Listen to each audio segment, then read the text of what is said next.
seen all the surfaces, all different? Yeah, they're all different. And you know, the thing is that they're coming up. I mean, France has got one now. Australia have got another one that they've designed. So again, when you're going all-weather, you've got to really think of which one's the best. Polly seems to have stood the test of time. They've been around for 25 years. You must keep your dog under. Okay, action. There are all types of all-weather tracks now around the world. Have you got any ideas on which ones are the best?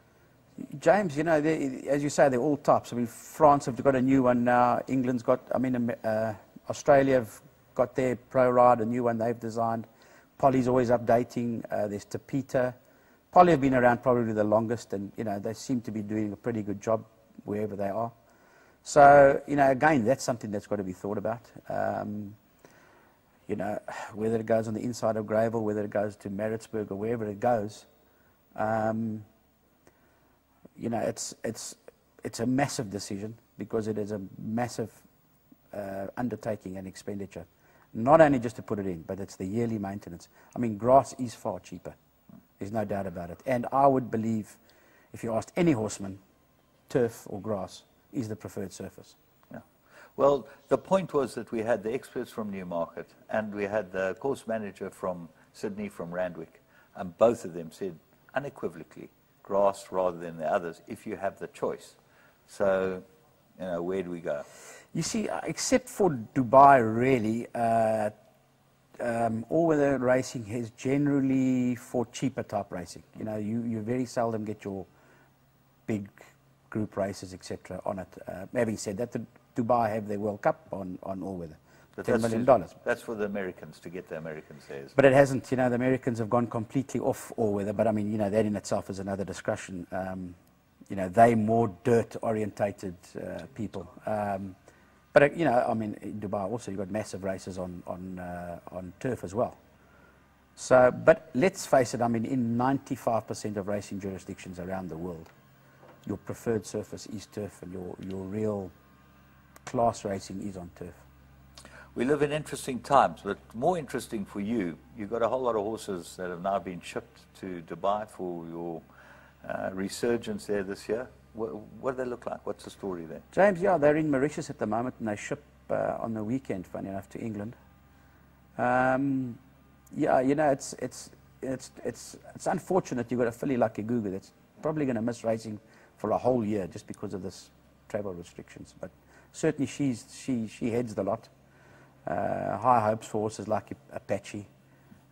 Shay as well, another horse we'll have high hopes for. And then we've got quite a few young horses. I've got Final Button also for Mali Al-Basti, who's a board member at Maidan, who was with Eric Sands. He has a few horses with Eric.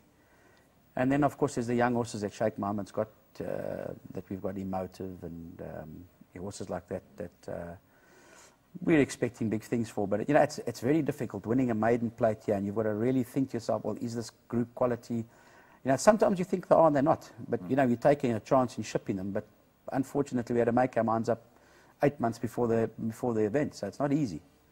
But certainly it is exciting because it's one of the nicest strings we've taken in many a year, I think. On like 12 horses there. Also like Kavanagh as well. I've taken him thinking that he'll go well on the all-weather, you know. But again, if he doesn't, then what? Where are you? But, you know, again, it's a gamble. But, you know, and then the exciting thing is that these horses then go off back to England and to Europe. And I mean, I think a filly like Igugu, if all things go well, she'll make a presence felt in Europe. The filly that really interests me, who I think is a real star, and you can tell me whether I'm right or not, is Ramya. Is she there as well? She missed the boat, James. Fortunately, at least we've got her here.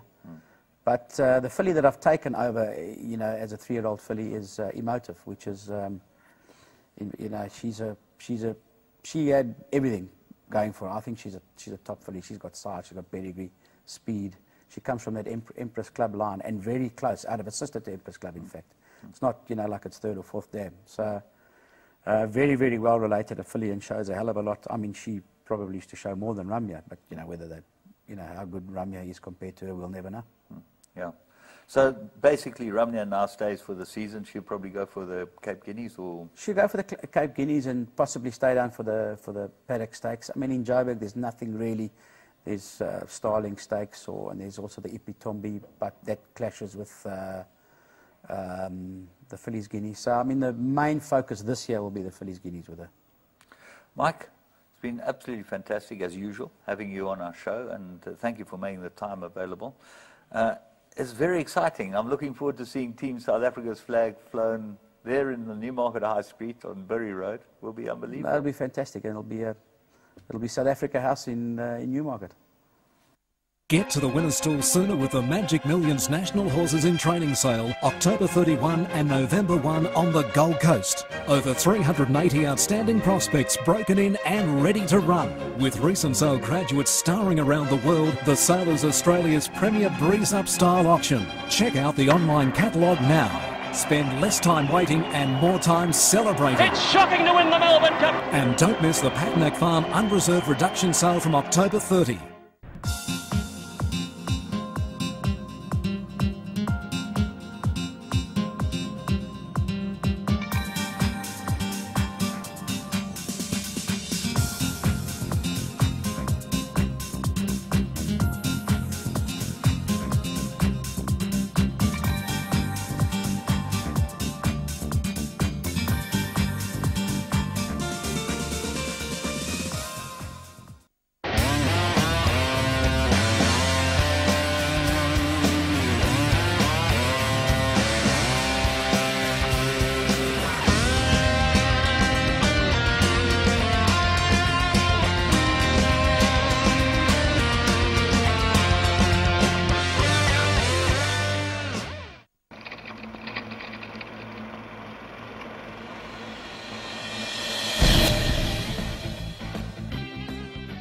Interbet gives you a unique perspective on the event you wish to wager on.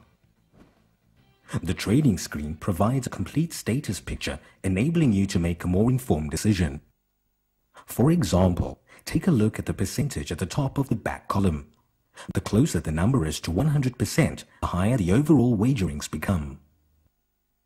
If you watch this number over time, you will see that it starts off relatively high and drops as the race time draws near, improving the betting position right before the race. To see where the action is taking place, you can see the odds column to see the situation for each horse. Green means that there is more money on the horse and therefore the odds are shortening. Red means that the odds are drifting, and black means that there has been no change.